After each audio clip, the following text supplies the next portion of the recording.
Okay, so I did my 200 arm things. Now I'm gonna exercise the brain and the voice. Now, if I did read these yesterday, I truly apologize. But I will make sure that I start marking down where I stopped so I can know what to start with for the next day. Since this is going to become a thing for me that I actually enjoy doing. Okay. So, I know I did the 5 monkeys munching 5. Did I do 5 monkeys munching 5 fried munchies? I don't even remember, so I'm doing it again. 5 funky monkeys munched 5 fried munchkins. No, munchies. Again, because I messed up. 5 funky monkeys munched 5 fried munchies. An ape ate an apple appetizer. An ape ate an apple appetizer. An ape ate an apple appetizer. Cheeky chipmunks in chimneys chase each other. Cheeky chipmunks in cheeky chipmunks in so I guess C's are my problem too. So I got C, I got G. Cheeky chipmunks and chimneys chase each other. Cheeky chipmunks and chimneys chase each other. Cheeky chipmunks and chimneys chase each other. And I almost put my tongue on that one. The more Maury mimics mummies, the less Lester likes lemurs. The more Maury. The more Maury. The more Maury mimic monkeys, the less Lester likes lemurs. Kevin cared for cave critters. That one was kind of easy. Kevin cared for cave critters. Yawning yaks sat stacking black hats. Yawning yaks sat stacking black hats. Rare rhinos rolled real red wagons. Rare rhinos rolled real red wagons. Now, have any of you had this problem where, like, I just did all those exercises on my arm. Now my back is hurting a little bit. So now I'm leaning back, being lazy. Or I'll just be smart about it. Get a pillow, put it back there. Okay. And I lost my page thanks to the wind of the pillow. Okay, there you go. Rare rhinos rolled real red wagons. Rare rhinos rolled real red wagons. If you go for a gopher, a gopher will go for a gopher hole. If you go for a gopher, a gopher will go for a gopher hole. If you go for a gopher will go for a gopher's hole. A little bit tricky, but it's those G's, like I said. Aardvarks are oddly awkward.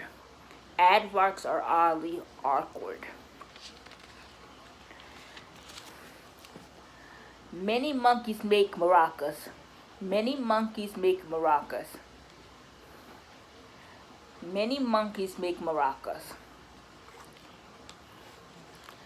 So, cheating cheaters chew chocolate. Cheating cheaters chew chocolate. Cheating cheaters chew chocolate. Okay, I'm going to go off script here for a second. Well, not script, but book.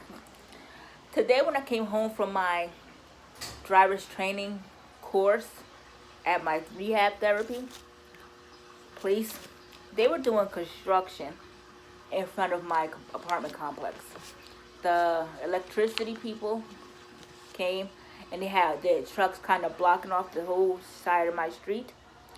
Now, so I don't really go up the middle of the sidewalk that often. So I usually take the crosswalk because it's low, obviously, and open for wheelchairs. But they were blocking it, so I had to go up the middle of the sidewalk. Now, usually if I do this, because I do it occasionally, I hold on to the front of a car that's parked there, use that as my support, and step on the sidewalk curb, and then go on. Because I noticed that if I do it without it, for some reason, I feel like my leg doesn't go high enough to go on the sidewalk curb. Woo! which is weird, but hey, it happens. And plus, because in that area there's also grass, so I'm like, if there's a hole, oh my god, I'm gonna hurt myself. I'm gonna twist my ankle, and I'm like getting all dramatic about it. So, do any of you have this problem where walking up the middle of the sidewalk is like, even though it's not a real big deal, but you act like it's traumatizing, but you do it and it's fine? Because I did it, but I did have a car that was luckily parked there, disobeying the sign that says no parking. And I used the back of the car to hold on to, stepped up, got on the sidewalk, and walked on the sidewalk. No big deal. But I just wanted to see if I'm the only one who thinks that sometimes I have problems with this. And even when I go down the sidewalk in the middle, I still hold into a car to walk down the sidewalk in the middle. The crosswalks, of course, I just go up and down, no problem. It's just that middle part where you have to actually walk on the actual part of the sidewalk that the car is parked next to. So, did anyone get over this or get better at this? Because I definitely know that needs to start being part of my practice, because it's kind of a ridiculous fear in some aspects, because I know I can do it. But because I always avoided it, I'm not doing it, and it's every time I do it, it becomes a fear again. Or not a fear, but like a little bit of a, should I do this type of thing. And it makes me start thinking about our stroke recovery. One thing that we have to keep reminding ourselves to do is that the more we put something off, the bigger it becomes a problem for us to conquer. So if I didn't put that walking up and down the sidewalk off early up on in my recovery and just started doing the crosswalks to make it easier for me and safer, which is a good thing to be safe, I wouldn't have such a big fear about it now, because it'll be something I can do. But the weird thing about it at the same time is that I actually did it before without even a problem. Before they made the crosswalk by my house, I actually was going up and down stepping up and down, not in the most graceful way, but not feeling the fear of it all. But then they made the crosswalk, so I was like, oh great, an easier way, and I just started using the easier way, and then now I'm like, oh, I made myself start fearing it, making a big deal about it. So don't stop doing something that you have been doing with fear of doing it. Because if we keep piling on these fears of doing stuff after our stroke, then our list of fears of doing things will be this big. And the ones we accomplish will be small. And then we have this huge list of things that we're scared of to accomplish versus having this small list of accomplishments. And then, if that's the case, which is also not a terrible thing, take that long list of accomplishments you have or of fears you have and start slowly moving one item off that fear list to the accomplishment list. Slowly. So eventually the fear list becomes this big, and then the accomplishment list becomes this big. So I have to keep that in mind myself sometimes, and remind myself of doing that sometimes. So that's my next thing, is to start practicing that more, as well as this speech. Because this speech thing, even though it's not my biggest fear at all, it's just when I start returning to work, which I'm planning on doing hopefully by mid next year, which is why I'm working so hard with my driving and all that other crap to prepare myself. I don't want me feeling like speaking to someone is a little bit uncomfortable, because I don't have a problem talking to people. It's just I don't want my words to come out wrong or slow, and they think something might be wrong with her and she can't do this. Because I'm already thinking that to myself sometimes. I don't want other people to think it as well.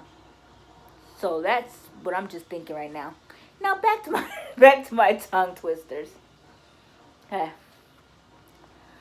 The other otter uttered 8 idioms. The other otter uttered 8 idioms. The other otter uttered 8 idioms. That one was actually not bad. Daring dares don't dawdle. Daring dares don't dawdle. Daring dares don't dawdle.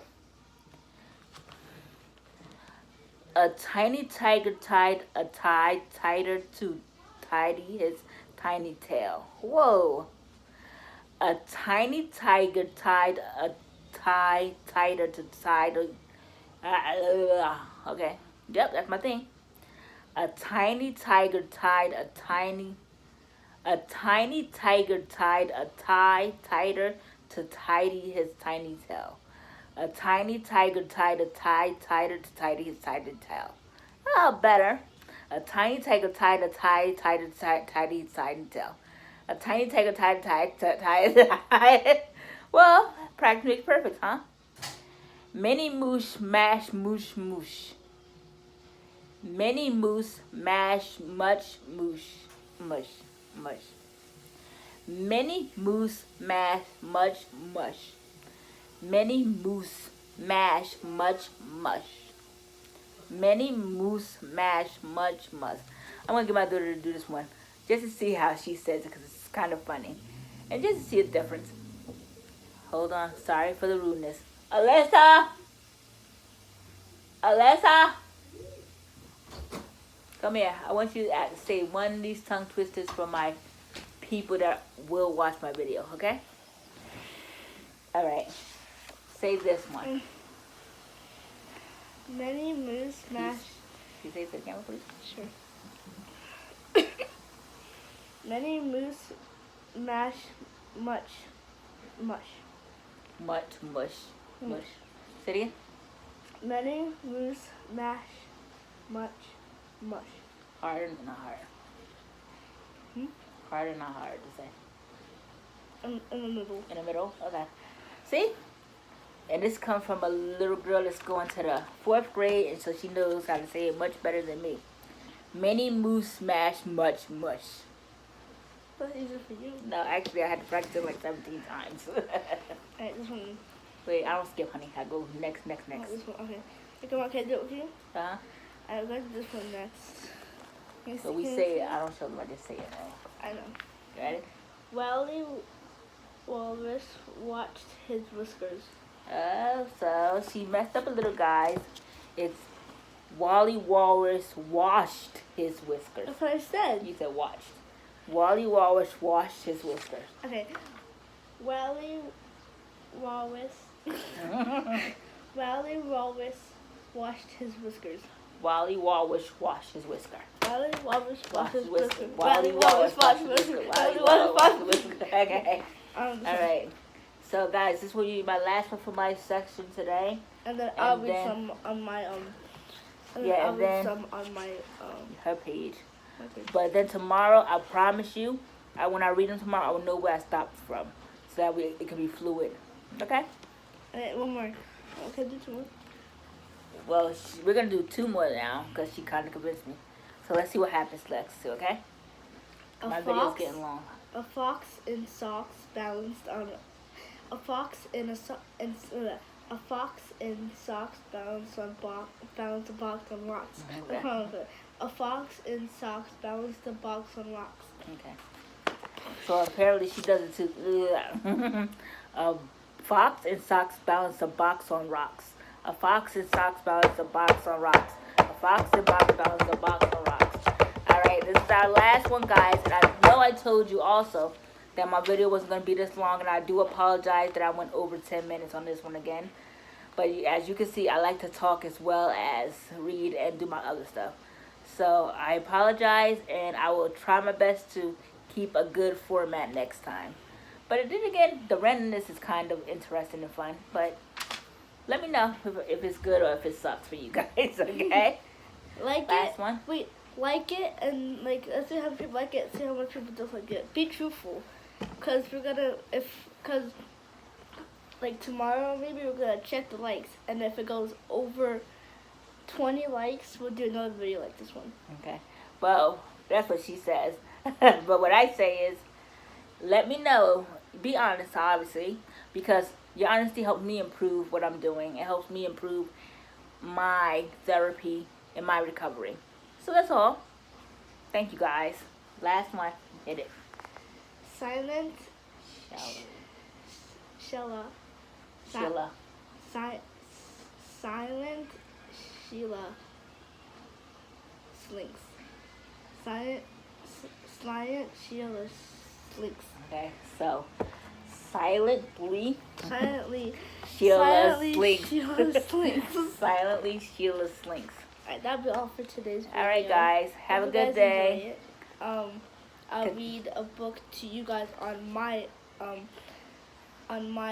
YouTube channel, so go check that out. I'll be posting it in 5 minutes. So. Okay.